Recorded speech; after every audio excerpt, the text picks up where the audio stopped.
Hello students, welcome back to my class. और आज है आपदा प्रबंधन में क्लास थ्री में आज का टॉपिक है मानव निर्मित आपदा। सुने सुना है कुछ मानव निर्मित आपदा आप सभी को पता होगा, लेकिन आज पूरा मानव निर्मित आपदा को हम बहुत डिटेल में करेंगे और बहुत ही आसान तरीके से करेंगे। तो अगर आप किसी भी प्रतियोगी परीक्षा की तैयारी कर रहे हैं, चाहे वो प्री हो, मेंस हो, इंटरव्यू हो, एसे राइटिंग हो, किसी भी तरह के उसमें आपके लिए ये वीडियो बहुत यूज़फुल होगी। तो चलिए शुरू करते हैं आज की क्लास।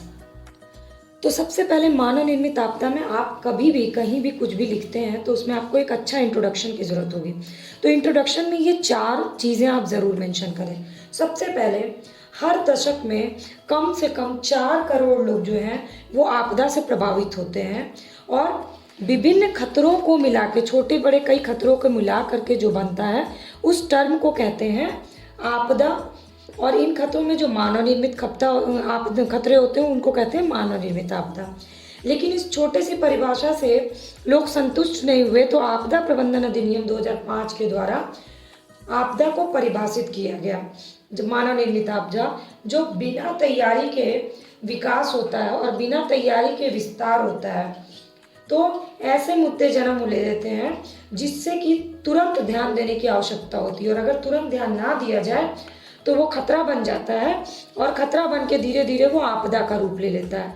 ये परिभाषा जो है ये दिया आपदा प्रबंधन अधिनियम 2005 के तहत। इसके बाद जेसी पंत की अध्यक्षता में 1999 में कृषि मंत्रालय द्वारा प्रधानमंत्री के आदेश से एक समिति गठित की गई, और उन्होंने भारत में पहला प्रयास किया आपदा को एक विस्तृत दृष्टिकोण देने के लिए, और वो सेक्शंस में बांटा। जल एवं जलवायु संबंधी आपदा, भूवैज्ञानिक संबंधी आपदा, रासायनिक औद्योगिक आपदा, दुर्घटना संबंधी आपदा, जैविकीय संबंधी आपदा। और इसके लिए अलग अलग आपदाओं के लिए अलग अलग मंत्रालय किया गया। जैसे कि वायु दुर्घटना जो होती है वो नागर विमानन मंत्रालय में आता है। इसके अलावा रेल दुर्घटना जो होती है वो रेल मंत्रालय के अंतर्गत आता है।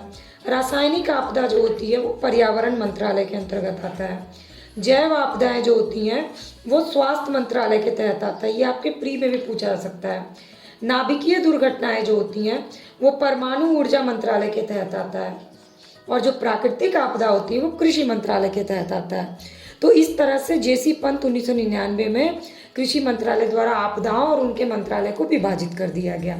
तो आप अपने इंट्रोडक्शन में इसको ज़रूर मेंशन करिएगा। अब हम चलते हैं मानव निर्मित आपदाओं के प्रकार की तरफ। तो चलिए, पहली आपदा है नाभिकीय आपदा।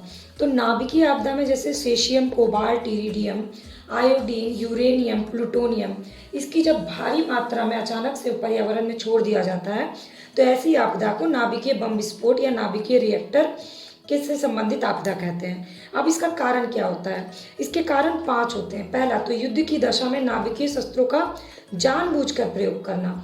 वैज्ञानिक प्रगति अपने आप को अपना दिखाने के लिए परमाणु बम का प्रयोग कर लेते हैं, तो उससे विनाशकारी और हानिकारक प्रभाव होते हैं, जैसे कि सेकेंड वर्ल्ड वॉर में हुआ था। उदाहरण भी लिख दीजिएगा। इसके बाद है नाभिकीय शस्त्रों का आकस्मिक प्रयोग करना। तो आकस्मिक प्रयोग करने में बहुत ही ध्यानपूर्वक इसका प्रयोग करना चाहिए, और जब जरूरत पड़े तो ही प्रयोग करना चाहिए। तो ये क्या होता है, जो किसी भी शस्त्र को जमीन से जब वायु ऊपर छोड़ा जाता है तो उतारने और चढ़ाने के दौरान ये फट जाते हैं।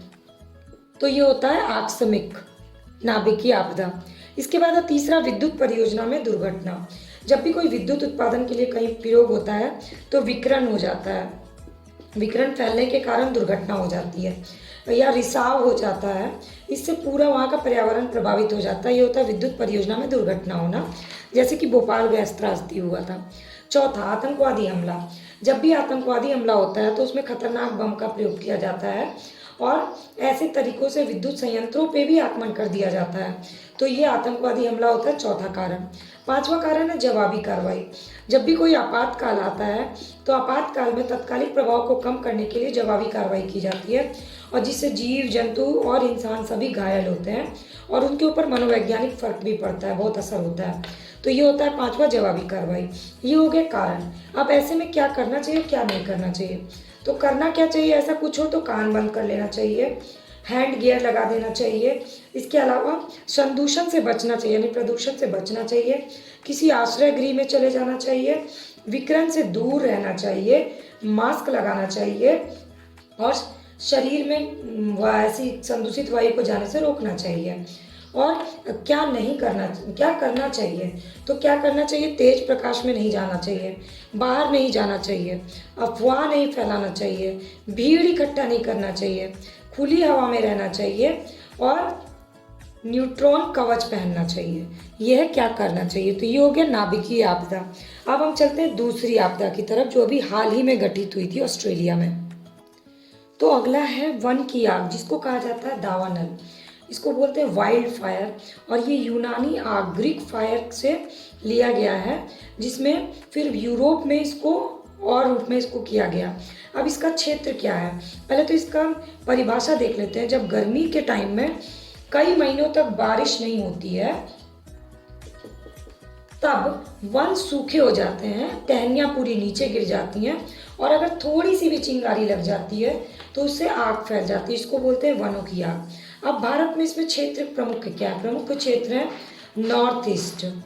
ठीक है, नॉर्थ ईस्ट में मणिपुर, अरुणाचल, सिक्किम, मेघालय, मिजोरम, त्रिपुरा, नागालैंड, ये सब है। और इसके अलावा इधर से हिमाचल प्रदेश है।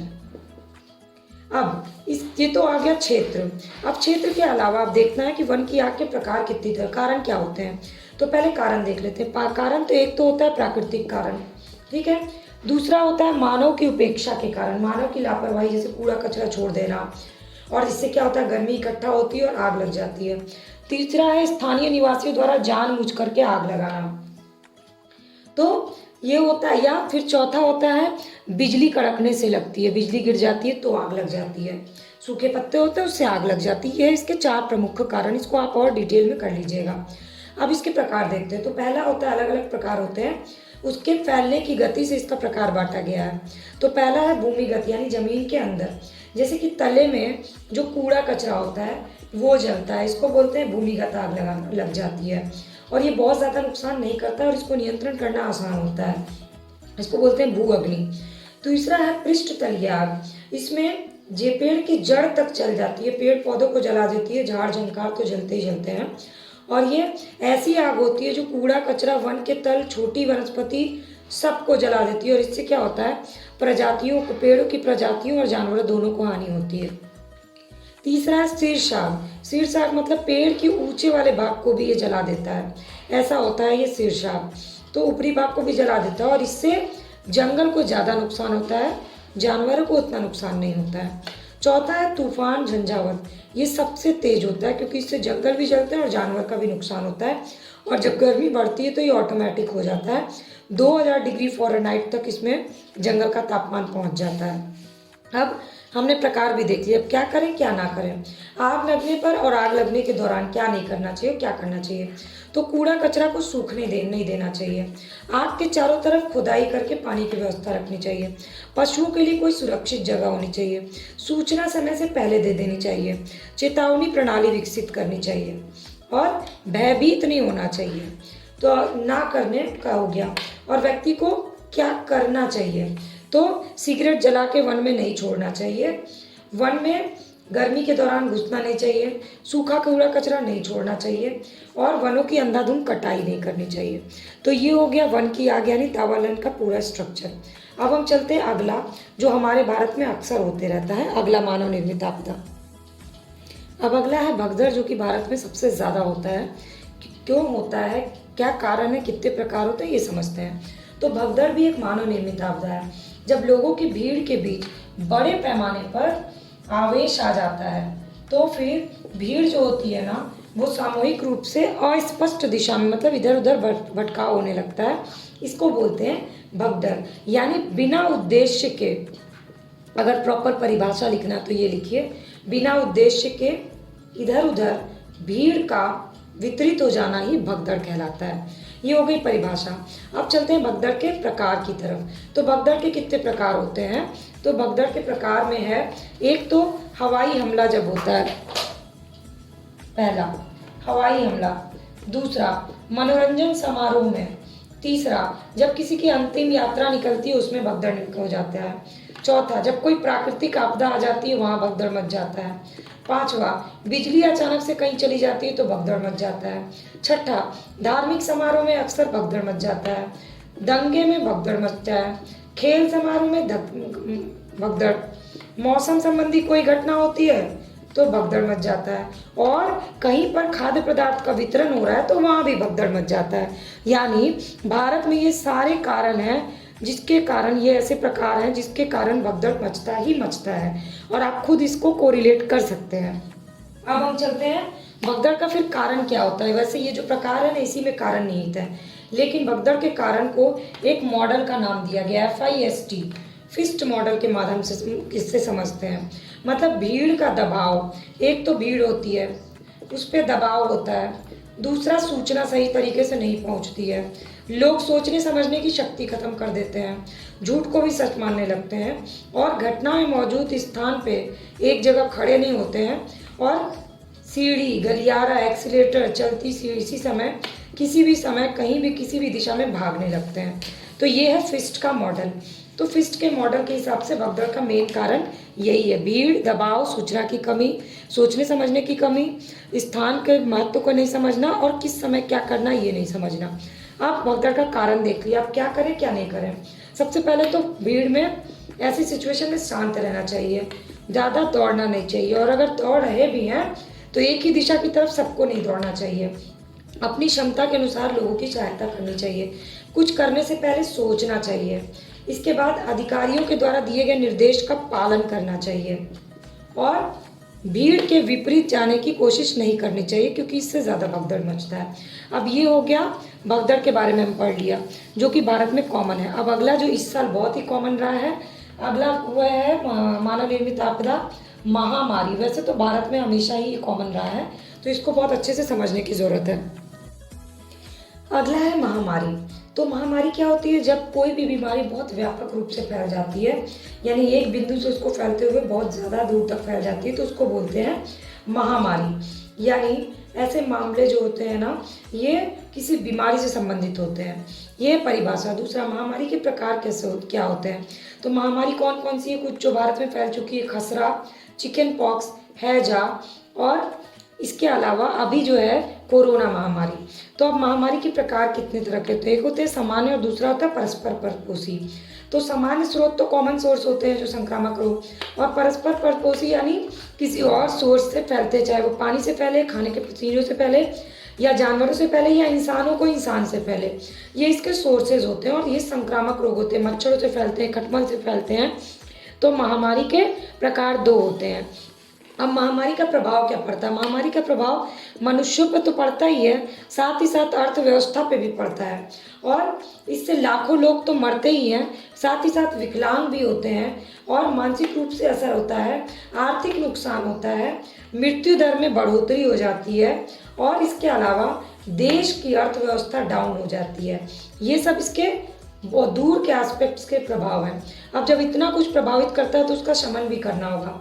तो शमन करने के लिए, इसके लिए पहले तो जागरूकता फैलाने की जरूरत है, जैसे कोरोना के समय जागरूकता फैलाई गई। इसके अलावा वहाँ पर व्यवस्था करने की ज़रूरत है सही, जहाँ पर यह महामारी फैली है।